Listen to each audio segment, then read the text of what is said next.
니고데모는 유대인입니다. 그리고 니고데모는 바리새인입니다. 그리고 니고데모는 산헤드린 공회원입니다.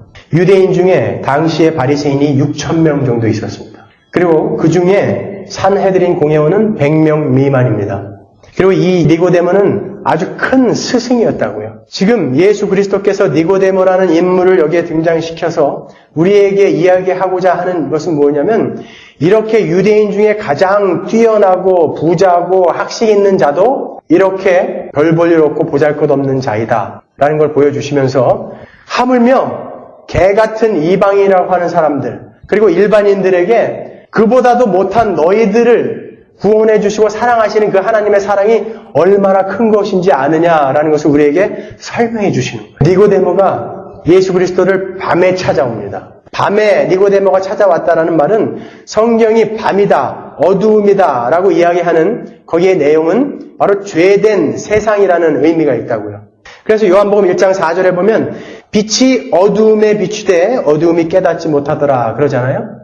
그래서 이 빛이신 예수님이 어두움, 이 죄된 세상에 왔는데 그들이 이 예수를 알아보지 못하더라라는 말이거든요. 그래서 이 밤에 왔다는 것은 그렇게 학식과 재력과 모든 것을 다 소유하고 있었던 그가 큰 스승이었던 그도 역시 하나님이 그에게 어떠한 수술을 가하지 않으면 그는 아직도 죄에 속한 밤에 속한 그러한 자다라는 것을 지금 예수님이 우리에게 말씀해주고 계신 거예요. 자, 그 니고데모가 예수께 이야기를 합니다. 당신은 하나님께로서 온 분이라는 것을 압니다. 그렇게 이야기하니까 그 안다고 하는 니고데모에게 예수님이 그래 네가 나를 안다고? 하지만 거듭나지 않으면 물과 성령으로 다시 태어나지 않으면 너는 하나님 나라를 볼 수 없다. 아니 하나님을 안다고 하는 그에게 아니다. 너는 네가 안다고 하지만 물과 성령으로 거듭나지 않으면 너는 하나님 나라에 절대 들어갈 수 없다. 다시 거듭나야 한다는 것은 위로부터 태어나야 된다는 것이거든요. 위로부터 새롭게 창조되어야 된다는 거예요. 우리가 가지고 있는 것을 어떻게 self-improvement해서 조금 더 발전시켜서 조금 더 고쳐서 손질해서 우리가 천국에 갈 수 있는 것이 아니라 완전히 새롭게 태어나져야 된다는 거예요. 지금 예수님은. 그래서 예수님이 지금 야 니고데모야 네가 그러한 하나님의 축복이라고 하는 것들을 많이 갖고 있지. 그리고 너는 성경에 대해서 그렇게 많이 안다면서? 그러니까 너는 이제 조금만 더 노력하면 남들보다 훨씬 천국에 가까운 자다. 그러니까 너는 곧 천국에 들어갈 수 있어. 이렇게 이야기하고 있습니까? 지금 하나님이요? 아니요. Scrap everything you've done, 니고데모스. Scrap everything you've done. 네가 갖고 있는 건 다 필요 없다.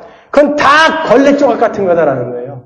네가 여태까지 읽었던 성경, 네가 하나님의 축복이라고 착각하면서 받았던 그 물질, 재물, 하나님 앞에 행했던 그 놀라운 율법의 행위, 이런 것들 다 갖다 버리라는 거예요. 그게 너를 구원해 줄 수 없다라는 것입니다. 오직 하늘로부터 너는 다시 태어나지 않으면 너는 절대 구원받을 수 없다라는 거예요.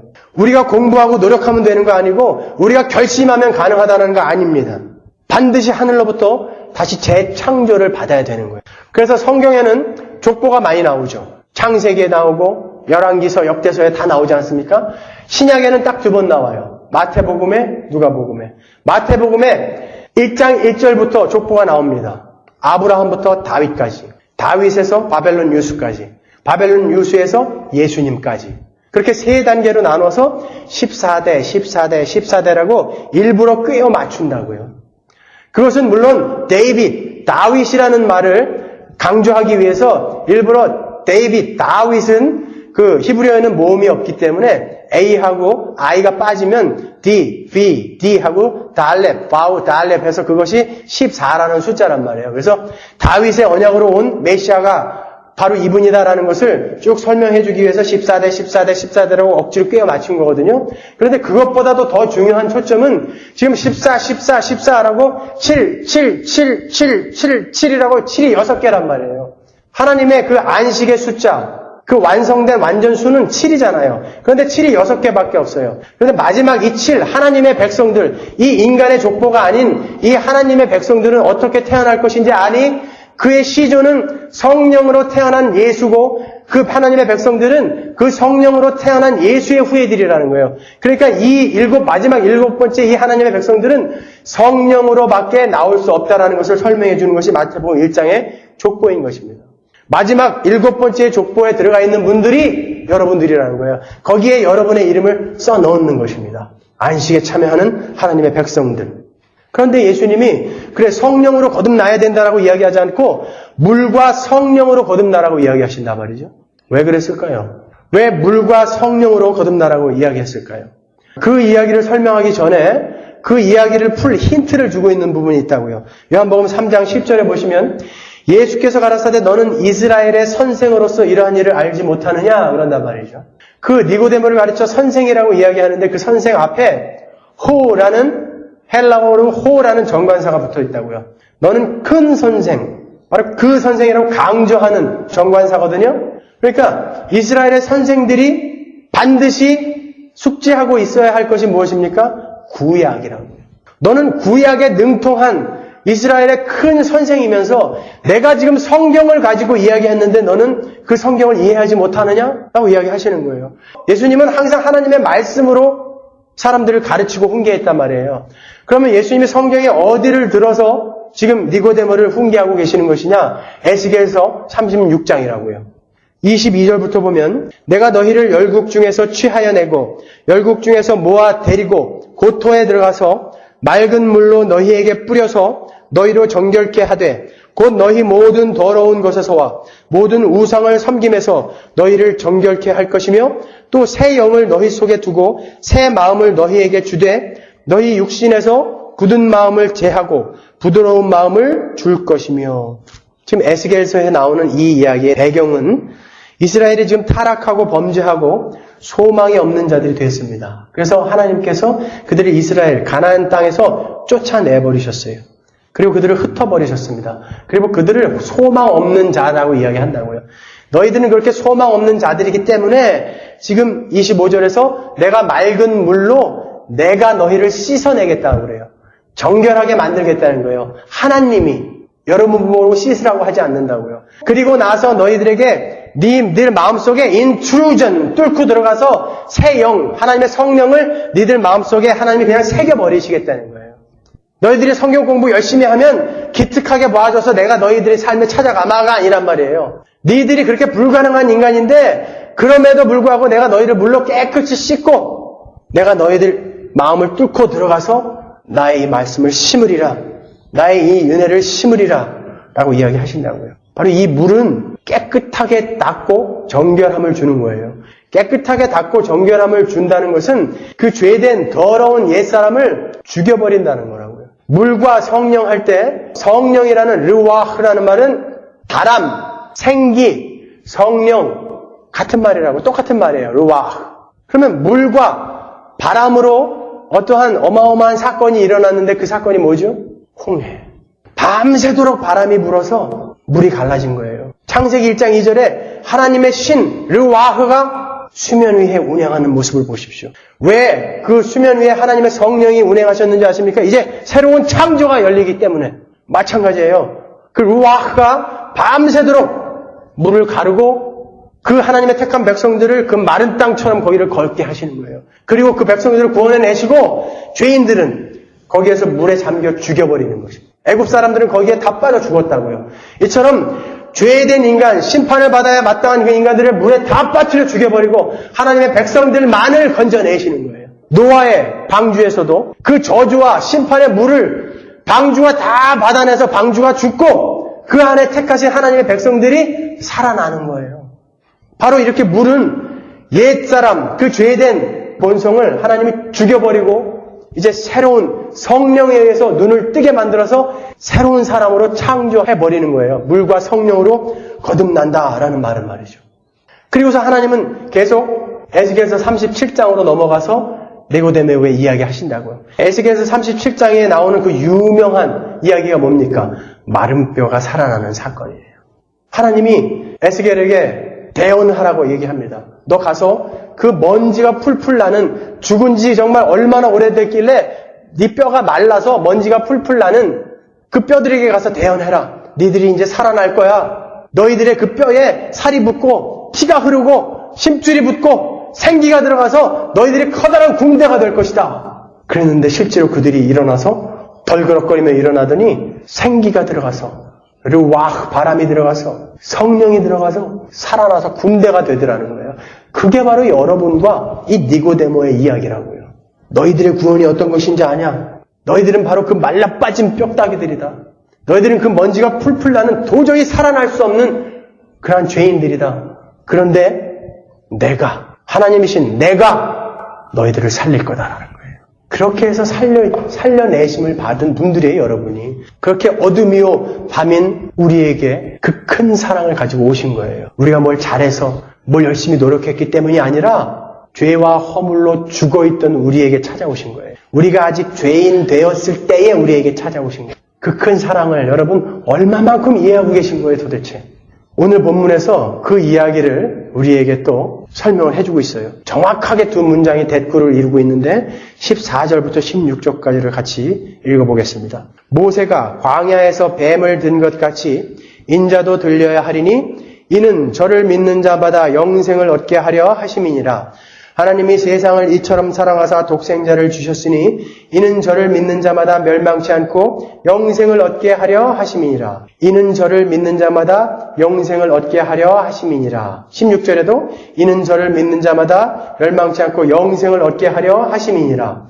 동일한 문장 앞에 어떠한 이야기들이 있습니까? 하나님이 세상을 이처럼 사랑하사 독생자를 주신 것은 모세가 광야에서 뱀을 든 것 같이 그 예수님이 뱀이 되셔서 장대에 매달린 거예요. 그 이야기가 바로 하나님이 세상을 이처럼 사랑했다라는 이야기라고요.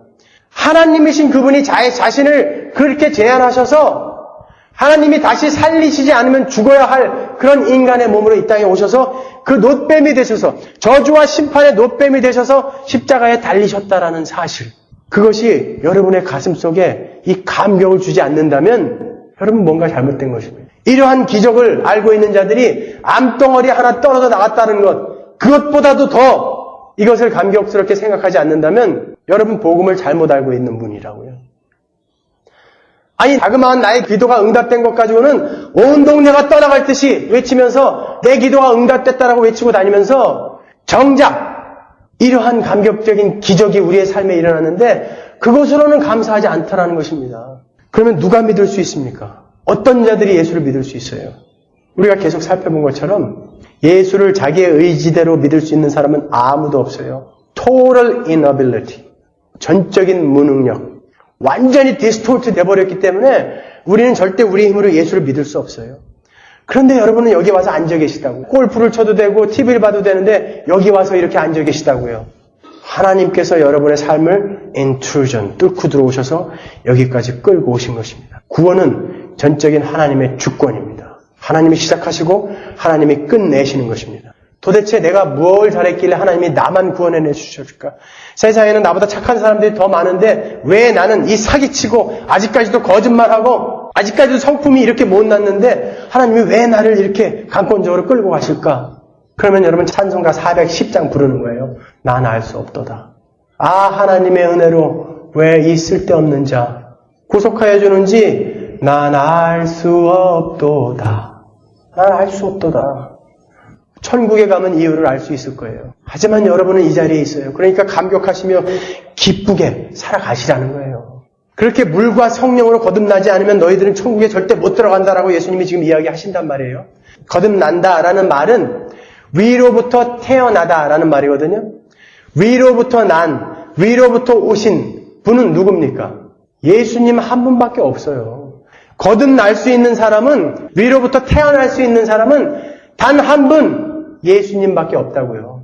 그러면 위로부터 날 수 있는 그분 안으로 숨는 그 방법 이외에는 우리가 위로부터 태어날 수 있는 방법이 없어요. 그래서 우리는 예수를 믿고 예수를 신앙하며 예수의 품속으로 숨어야 되는 거예요. 그게 기독, 크라이스트라는 분을 믿는 기독교란 말이에요. 그래서 우리가 믿는 이 시대 교회에서 예수가 빠지면 그거는 다 꽝이에요. 그래서 모든 성경의 내용에서는 다 예수를 결론을 내려야 돼요. 저는 하여튼 매주 설교 때마다 결론을 예수로 낼 거예요. 어떤 본문을 끌어내서도 창세기 1장 1절에서 계시록 22장까지 이야기는 다 예수 그리스도예요. 착하고 잘 먹고 잘 살자, 윤리적으로 도덕적으로 훌륭한 사람 되자, 영향력 있는 사람 되자, 비전의 사람이 되자, 천만에요. 그런 말은 단 한 줄도 쓰여져 있지 않습니다. 차라리 김용옥 교수나 김동길 교수의 강좌 보러 가세요. 그게 더 유익하죠. 그 사람들이 세상적인 것도 우리보다 더 많이 알잖아요. 강대상에서도 그런 이야기가 전해진다면 뭐하러 우리가 여기 와서 예배드립니까? 예수로 시작해서 우리는 예수로 끝나야 되는 것입니다. 요한복음 3장 13절에 보면 하늘에서 내려온 자, 곧 인자 외에는 하늘에 올라간 자가 없느니라 라고 이렇게 명확히 이야기해 주잖아요. 하늘에서 내려온 자는 인자밖에 없다라는 거예요. 거듭나다, 위로부터 태어날 수 있는 자는 예수밖에 없다라는 거예요. 그리로 숨는 거예요. 니고데모가 그 사실을 알았어요. 아, 나는 그 예수의 품에 안겨 죽고 그 예수와 더불어 살아내야 되는구나. 그게 내 삶에 믿겨지면 되는 거예요. 여러분은 저하고 더 이상 성경 공부할 필요도 없어요. 그 풍성함이 무엇인지 알면 여러분은 된 거예요, 이제. 그래서 요한복음 19장 38절에 일찍 예수께 밤에 나왔던 니고데모도 몰약과 침향 섞은 것을 100근쯤 가지고 온지라 이에 예수의 시체를 가져다가 유대인의 장례법대로 그 향품과 함께 세마포로 쌌더라. 여기서 몰약을 니고데모가 가져오죠. 예수님이 죽으신 다음에. 몰약이라는 것은 시체가 부패해서 냄새가 나잖아요. 그 냄새가 나지 않게 죽은 자와 함께 싸는 거예요. 몰약이거든요. 그러니까 죽은 자와 함께 죽는 거예요. 스모나라는 뜻이 몰약이라는 뜻이에요. 그래서 우리 교회는 예수와 함께 죽을 거예요. 다른 거 기대하지 마세요. 우리는 그냥 예수와 함께 계속 죽을 거예요. 이 니고데모가 예수가 죽었는데 몰약을 가져왔다라는 것은 마치 동방박사 세 사람이 예수가 태어났을 때 몰약, 황금과 유향과 몰약을 가져오잖아요. 선물로. 그때 그 동방박사들은 이분은 죽으러 오신 분이다라는 것을 지금 힌트하고 있는 거거든요. 그 몰약을 가져와가지고 니고데모가 예수님과 함께 세마포로 싼다고요. 나는 예수 당신과 함께 죽겠습니다라는 거예요. 거기가 어디라고 예수의 시체로 몰약을 갖고 옵니까? 유대 관원이. 니고데모가 그 사실을 명확히 안 거예요. 그 밤에 찾아왔던 그 어두움의 존재, 그 밤의 존재인 니고데모가 이제 빛으로 나오는 것입니다. 어떻게? 예수와 함께 죽기 위해서. 예수님 옆에 십자가에 매달렸던 그 강도가 한 게 뭐 있어요? 천국간 강도 말이에요. 예수와 함께 죽은 거 이외에는 아무것도 한 거 없어요. 그럼에도 그는 그 사실이 무엇인지를 성령을 통해서 명확히 깨달았기 때문에 주님, 내가 이제 오늘 주님과 함께 죽습니다. 주님, 당신의 나라에 임하실 때 나를 좀 기억해 주십시오. 성령이 내 눈을 띄워주셔서 당신이 거할 곳은 그 영원한 새하늘과 새 땅이라는 것이 내 삶에 믿어지니 하나님, 내가 당신과 함께 기꺼이 죽습니다. 라는 거예요. 우리는 그 예수 그리스도와 함께 연합되어서 죽고 다시 부활해서 살아나지 않으면 절대 천국 갈 수 없어요. Union Christ. 여러분, 예수께서 그러한 은혜를 우리에게 허락하기 위해 진노의 노범이 되어서 죽으셨습니다. 그 진노가 얼마나 무시무시한 것이면 겟세마네 동산에서 예수께서 그렇게 하나님, 당신은 전능한 하나님이니까 할 수만 있다면 이 잔을 내게서 좀 피하게 해달라고 그렇게 기도하셨겠어요. 많은 사람들이 구약의 하나님은 무시무시한 진노의 하나님, 신약의 하나님은 사랑의 하나님 이렇게 착각하고 있는데요. 천만에요. 구약의 하나님은 인내의 하나님이에요. 오히려 계속 이스라엘이 실패하는데도 패기는 패지만 끌고 가신다고요. 신약의 하나님은요, 그 진노를 다 쏟아 부으신다고요. 그래서 그 죄인인 백성들을 다 때려 죽여버려요. 그런데 그 진노를 예수님이 혼자 다 받아내신 거예요. 여러분들, 우리는 다 거기서 죽어야 할 사람이었는데 그 진노의 하나님의 그 진노를 우리가 그 예수 그리스도의 품 안에서 함께 받아낸 것입니다. 많은 사람들이 소돔과 고모라에서 그 유황불로 다 태워 죽여버린 하나님을 잔인하다고 이야기합니다. 노아의 홍수를 통해서 물에 퉁퉁 불려서 다 빠져 죽게 만들어버린 그 하나님을 잔인하다고 이야기한다고요. 가나안에 입성하면서 그 대적들의 어린아이, 가축까지 모조리 다 한 사람도 빠짐없이 베어 죽여버린 그렇게 명령하신 하나님을 잔인하다고 하다고요. 하지만 우리 죄인들이 받아야 할 형벌이 거기에서 끝나는 줄 아십니까? 천만에요. 마지막 최후의 심판 때 그들은 무덤을 열고 다시 일어나야 돼요. 물에 퉁퉁 불어버린 모습으로, 정말 잔인하게 사륙되어진 모습으로 그들은 다시 일어나서 그 고통과는 비교할 수도 없는 영원한 억만 배의 고통 속으로 다시 들어가야 하는 거예요. 그처럼 하나님은 죄를 미워하신다고요. 그걸 예수가 다 받아내신 것입니다. 그 진노가 이 땅에 쏟아질 때 이 우주는 먼지 하나 남지 않고 다 타서 없어져 버릴 거라고요. 그래서 예수가 죽으셨을 때 그 진노가 예수에게 쏟아졌을 때 태양이 빛을 잃고 달이 빛을 잃고 무덤이 열리고 그러한 일들이 일어난 것입니다. 죄는 그렇게 무시무시한 것입니다. 예수가 우리의 죄가 되셔서 죽으셨기 때문에 우리의 죄가 없어졌다고 한다면 여러분이 하루에도 12번씩 짓는 그 죄로 인해서 여러분은 무슨 일을 자행하고 있는 것인지 아십니까? 오늘도 여러분은 그 죄로 말미암아 예수를 계속 죽이고 계신 거예요. 예수는 그 죄가 되셔서 죽으셨는데 여러분의 삶 속에서 계속 그 죄가 나온다면 여러분은 계속 그 죄로 말미암아 예수를 오늘도 죽이고 계신 거란 말이에요. 우리는 실패할 겁니다. 때로는 낭망하고 좌절할 겁니다. 나는 어떻게 이 모양밖에 안 되는가라고 여러분은 계속 여러분 자신에 대해서 실망할 거예요. 하지만 그때마다 그 예수를 생각하면서 내가 오늘도 예수를 이렇게 죽일 수 있겠는가? 그리고 한 발짝 일어나는 거예요. 내가 어찌 그 사랑의 예수를 그 가슴에 또 비수를 꽂을 수 있겠는가? 라고 또 한 발짝 일어나는 거예요.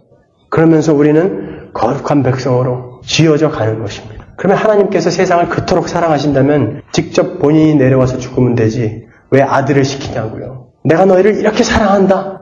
그래 내 목숨을 주마. 그러지 않고 내가 너희를 이렇게 사랑한다 얘들아. 그러니까 아들아 네가 좀 내려가서 죽어라. 이게 무슨 코미디 같은 일이에요. 그런데 부모들은 이 마음을 이해한다고요. 얼마 전에 제가 그 알라바마의 부흥회 인도하러 갔을 때에 우리 둘째 아이가 폐렴이 걸렸었다고요. 그래서 이멀전시로 병원에 실려갔어요. 응급실에. 치료를 받는데 우리 청년들이 가갖고 우리 그 나머지 두 아들을 밥을 먹이고 가서 함께 기도하고 거의 그냥 밤을 그렇게 같이 지새줬다고 그래요. 제가 얼마나 감사했는지 모르겠습니다. 제가 거기서 11번 설교하는데 11번 설교하는 내내 그 아들이 이 머릿속에서 떠나지 않아요. 도대체 지금은 어떻게 조금은 나아졌을까? 어쩐지 떠나올 때 기침을 하는데 아이의 기침이 아니더라. 내가 부모로서 왜 그렇게 그 아이에게 무관심했던가. 그러한 마음 때문에 가슴이 아파가지고요. 만약에 우리 세 아들 중에 한 아이가 어떻게 피치 못할 사정으로 죽을 지경에 처해 있다고 치자고요. 근데 누군가 이 아이 대신에 대신 죽으면 이 아이는 살려주겠다 하면 저는 1초의 망설임도 없이 내가 죽겠습니다라고 나설 거예요. 이처럼 부모에게 있어서 자식은 자기를 표현하는 가장 최고의 수단이라고요. 자기 표현 수단. 그렇기 때문에 내 자식이 좋은 대학 들어가고 좋은 일이 생기면 내가 그 자식보다 더 기쁜 거예요. 이 아이가 힘들어하고 괴로워하면 그 부모는 밤새 눈물 짓는 거예요. 그 아이보다 10배 더. 하나님은 자신의 목숨보다 더 소중한 그 아들을 우리를 위해 주신 것입니다. 여러분 그 사랑을 이해하시겠어요? 그 예수를 의지해서 우리가 죽고 그 예수를 의지해서 우리가 다시 살아나는 것. 그 저주의 물을 맞아 죽고 우리가 성령에 의해서 다시 살아나는 것. 그것을 구원이라고 하고 우리가 눈에 보이는 의식으로 행하는 것을 세례식이다라고 하는 거예요. 저주의 물을 뿌려서 죽여버리는 거예요. 너희 옛사람은 이제 죽었다. 성령의 이름, 성자의 이름, 성부의 이름으로 이제 그의 이름을 바꿔주는 것입니다. 너의 이름은 이제 승리다. 마치 야곱 강가에서 야곱의 이름을 이스라엘로 바꿔준 것처럼 옛사람을 쳐서 죽여버리고 새 사람으로 만들어 놓은 다음에 너의 이름은 이스라엘이다 라고 이름을 주신 것처럼 세례라는 것은 그렇게 저주의 물, 심판의 물, 죽임의 물에서 죽어버리고 푹 잠겨서 죽여버리고 새롭게 살려내시는 거예요. 예수로 말미암아. 너희 옛사람은 이제 죽었다. 성령의 이름, 성자의 이름, 성부의 이름으로 이제 그의 이름을 바꿔주는 것입니다. 너의 이름은 이제 승리다. 마치 야곱 강가에서 야곱의 이름을 이스라엘로 바꿔준 것처럼 옛사람을 쳐서 죽여버리고 새 사람으로 만들어 놓은 다음에 너의 이름은 이스라엘이다 라고 이름을 주신 것처럼 세례라는 것은 그렇게 저주의 물, 심판의 물, 죽임의 물에서 죽어버리고 푹 잠겨서 죽여버리고 새롭게 살려내시는 거예요. 예수로 말미암아.